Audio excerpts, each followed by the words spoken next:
discuss because there's yet another Iranian espionage case. 7 residents of East Jerusalem have been arrested on suspicion of planning attacks in Israel. Middle East correspondent Ariel Osaran, tell us more. Yeah, so they were talking about 7 Palestinians, residents of East Jerusalem, who are suspected of plotting an assassination of a senior Israeli nuclear scientist. This would come in line in their attempts to retaliate for the numerous nuclear scientists that Israel has allegedly eliminated on Iranian soil, out of Iranian soil over the years.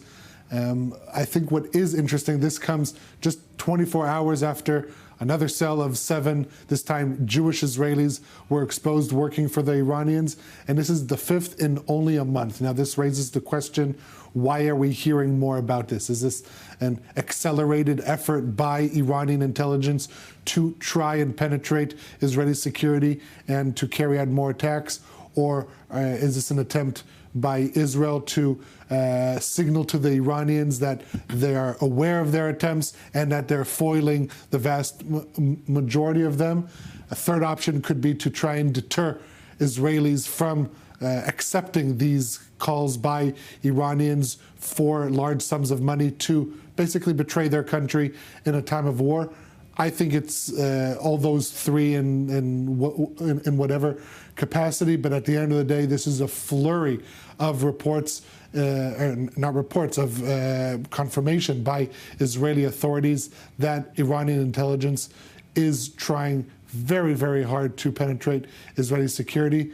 Most of the time, they're unsuccessful. We have seen instances where they were, including gathering intelligence on the Nevatim air base that was targeted in the Iranian missile strike, as well as having maps of the Golani training base that was that suffered a deadly attack a couple weeks ago. So all in all, we're seeing an exerted efforts by Iran to penetrate Israel, but also by Israeli authorities to expose these attempts. Avner, your thoughts on exactly that, the ability of these spies to help Iran, and the help is coming from within Israel? So the Iranians have I believe, a lot of undercover spies here.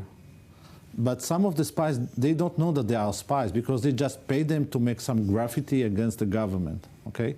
Now today, this is the money time for Tehran, so that's why they have to turn on this group of spies, okay? And this is a way that we can locate them. And we have to remember, in some cases, we know about them before.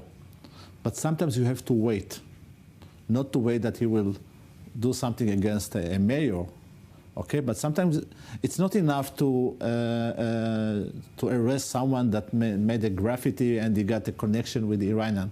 Okay, so sometimes you need to wait for the crime, okay? And unfortunately, it's a shame that we have a Jewish spy that work against our people, okay? It comes as a shock for a lot of people that this happens, but Ariel, as you're explaining, there are several cells who've been operating, and it's been for a long time now. So these, again, 5 exposures in a span of 1 month. That doesn't mean that there weren't cells apprehended prior to that, but this is an exerted effort by Israeli authorities to expose that these efforts are ongoing. And I totally agree with what was just said. Sometimes they wait to catch the perpetrators red-handed, like what happened with the cell that was revealed yesterday, that I think 3 or 4 of them were caught as they were filming, trying to gather intelligence on a strategic site in southern Israel. They were caught on the scene. That helped expose the remaining members of the cell. In some of these cases, they lead to the same Iranian agent operating from Turkey. So this could be that link was exposed, and through that you can uncover a variety of cells working through that element, which appears, at least for the Iranians, to have been fairly successful in getting Israelis to join the cause. At the end of the day, though, not only are these Israelis who are betraying their country at a time of war, but they are, some of them are being accused with the most severe indictment that Israel can legally file, and that is supporting the enemy at time of war. The sentencing for that is either life imprisonment or in some cases it could even reach a death sentence. That has been applied in Israel only once. Eichmann. And we'll need to wait and see whether this will be applied again. But at the end of the day, this is the most severe felony that an Israeli citizen can carry out against the state of Israel.